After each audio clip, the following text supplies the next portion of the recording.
역대상 12장 23절에서 40절까지의 말씀입니다. 그리스도인들은 하나님 나라의 완성을 바라보며 살아간다는 말이 있습니다. 우리가 살아가는 세상에서의 교회에는 부족한 점이 많고 여전히 세상에 속한 옛사람과의 영적 전투가 힘겹게 느껴지기도 합니다. 그러나 마치 다윗과 함께했던 사람들이 광야에서 그리고 대적의 나라 블레셋의 시글락에서 어려움을 이겨냈던 것처럼 교회는 영적 전쟁에서 그 어려움을 이겨내도록 부르심을 입었습니다. 우리는 다윗과 함께한 자들이 모든 어려움을 이겨내고 결국 이스라엘 12지파가 다윗을 왕으로 세우는 모습을 보며 하나님 나라가 어떻게 완성될 것인지를 엿볼 수 있습니다. 이스라엘의 군대 지휘관들이 다윗에게 사울의 나라를 돌리기 위해 헤브론에 모였습니다. 일반적인 세계 역사를 보면 한 나라의 왕조가 바뀌기 위해서는 보통 후대의 왕조가 선대의 왕조를 폭력으로 패한 뒤에 그 왕위를 얻게 됩니다. 그러나 다윗은 사울을 죽일 수 있는 기회가 있었음에도 불구하고 그를 죽이지 않았고 광야를 떠돌다가 결국 적국 블레셋에 투항하기까지 했습니다.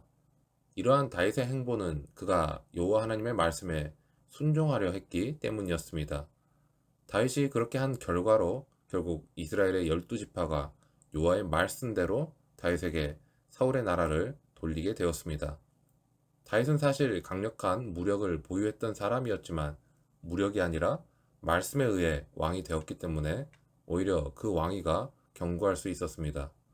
하지만 말씀을 따라 순종하려다 보면 인간의 눈으로는 더디고 비효율적이다 못해 허황되어 보일 때도 있습니다. 그러나 하나님의 뜻에 순종하는 것이야말로 가장 안전하고 확실한 길입니다. 신약 시대에 성령을 받은 사도들은 예수님의 이름을 위해 능욕받는 일에 합당한 자로 여기짐을 기뻐했습니다.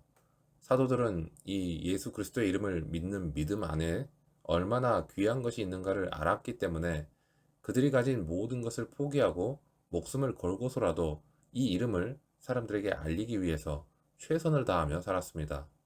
이 이름을 전한다고 붙잡아가서 재판에 회부하고 공갈을 치고 협박을 한다 하여도 거기에 굴하지 않고 예수 그리스도의 복음을 전했습니다.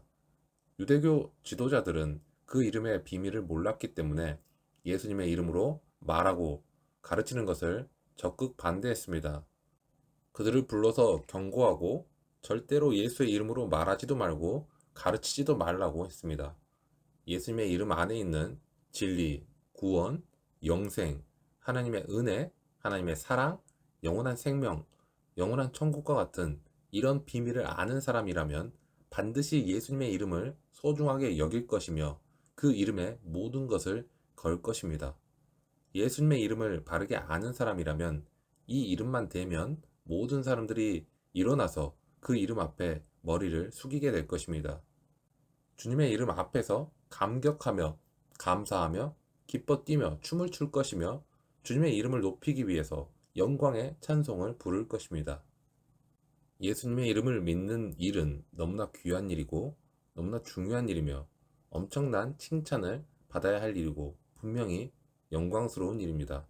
그런데 그 위대하고 영광스러운 일을 한다고 칭찬은 받지 못할 망정 이렇게 비참한 대우를 받고 채찍질이나 당하고 비웃음을 당하고 하는 것은 너무나 억울한 일이라고 생각할 수도 있습니다. 하지만 그렇다고 해서 세상 사람들이 몰라보고 비웃고 우리가 불이익을 당한다고 해서 우리가 포기할 일은 아닙니다. 그럴수록 더 강하게 믿음을 붙잡아야 합니다. 핍박이 올수록 불이익을 당할수록 더 힘차게 예수 그리스도의 이름을 믿어야 합니다. 세상 사람들이 업신 여길수록 예수님의 이름은 더 높아집니다.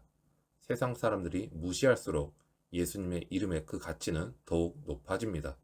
세상 사람들이 핍박할수록 우리의 믿음의 진가는 드러나게 되고 더 빛을 발하게 됩니다. 세상의 보물들도 그 희소 가치가 있듯이 우리가 가진 믿음도 사실은 많은 사람들이 가지지 못하는 것이기 때문에 이런 믿음을 가진 우리들에게는 정말 귀한 가치가 되는 것입니다. 유대교의 지도자들이 예수님의 이름을 믿고 전하는 사도들을 능욕할 때 사도들은 오히려 기뻐했다고 합니다. 세상에는 기뻐할 것이 없어서 주님을 위해 능력을 받는 일을 기뻐한다는 사람은 이 사람들밖에 없을 것입니다. 억울하다고 항의를 하든지 이렇게 모욕을 당하면서까지 이런 일을 하기 싫다고 하든지 해야 하는 것이 마땅한데 그들은 오히려 기뻐했다는 것입니다. 사도들이 능력을 받으면서도 기뻐한다는 것은 예수님의 이름을 위해서 능력을 받을 때 자신들의 지위가 더 높아진다는 것을 알았기 때문입니다. 능력을 받아 하찮게 보이고 부끄러움을 당하는 것이 아니라 오히려 더 영광스러운 자리에 오른다는 것을 알았기 때문입니다. 사도행전 5장 41절에서 사도들은 예수의 이름 때문에 모욕을 당할 수 있는 자격을 얻게 된 것을 기뻐하면서 공회에서 물러나왔다라고 우리에게 전합니다. 능력을 받은 것은 수치스러운 일이지만 그 능력이 예수님의 이름을 위해서 받는 능력이라면 영광스럽다는 것입니다. 우리가 예수님의 이름을 알고 믿게 된 것만 해도 너무나 영광스러운 일입니다. 그런데 더 나아가서 그 이름을 위해서 일하는 사람이 되었습니다. 그 이름을 전하고 그 이름을 위해서 헌신하고 충성하는 사람이 되었습니다. 이런 귀한 일을 할 수 있다는 것은 너무나 영광스러운 일입니다. 뿐만 아니라 예수님의 이름을 위해서 욕을 먹고 핍박을 당하고 하는 것은 더 귀한 일이라고 합니다. 아무나 그런 일을 당하는 것이 아니기 때문입니다. 교회에 와서 예수님의 이름 때문에 고통을 당한다고 하면 아마도 연약한 사람들은 믿음을 버리고 교회를 떠날 수도 있을 것입니다. 하나님께서는 특별한 사람들을 이런 능력을 당하면서도 믿음을 가질 수 있게 하셨습니다. 능력을 받으면서도 예수님을 믿는 모습을 보여줄 필요가 있기 때문입니다. 사람들은 자기들이 교회에 다니면서 복을 받은 것을 자랑합니다. 나는 기도를 많이 해서 자녀들이 다 잘 되었다. 참 하나님의 은혜입니다. 나는 충성을 많이 해서 복을 많이 받았습니다. 돈도 많이 벌게 해주셔서 남 부럽지 않게 사는 것이 하나님의 은혜입니다. 나는 기도를 많이 해서 불치병을 고쳤습니다. 너무나 큰 하나님의 은혜입니다. 이런 자랑을 하는 사람들은 더 큰 은혜를 받기 위해서 더 많이 기도를 하고 더 충성을 하려고 합니다. 그런데 그렇게 은혜를 받았다고 하는 사람들은 얼마 못 가서 신앙의 회의를 느끼기도 합니다. 그런 세상의 축복들이 늘 주어지는 것도 아니고 오래가는 것도 아니기 때문입니다. 교회는 오직 그리스도의 진리 안에서 자유를 누려야 합니다. 바울이 이야기하는 것처럼 장로의 전통이나 율법에 얽매이기보다는 이제는 그 모든 것의 의미를 다시금 그리스도 안에서 거듭남으로 다가가야 하는 것입니다. 그렇기 때문에 진정한 믿음은, 진정한 은혜는 고난을 당하면서도 예수님을 믿는 것입니다. 하나님의 은혜를 바르게 아는 사람은 그 은혜가 이 세상의 축복이 아니며 이 세상의 축복과 바꿀 수 없는 너무나 귀한 것이라는 것을 알게 됩니다. 그 진정한 하나님의 은혜는 이 세상의 고난을 통해서 온다는 것을 알게 되는 것입니다. 예수님의 이름을 위해서 능력을 받는 일을 기뻐하시기 바랍니다. 주님의 이름을 믿는 믿음을 위해서 수고하고 헌신하는 것을 기뻐하시기 바랍니다.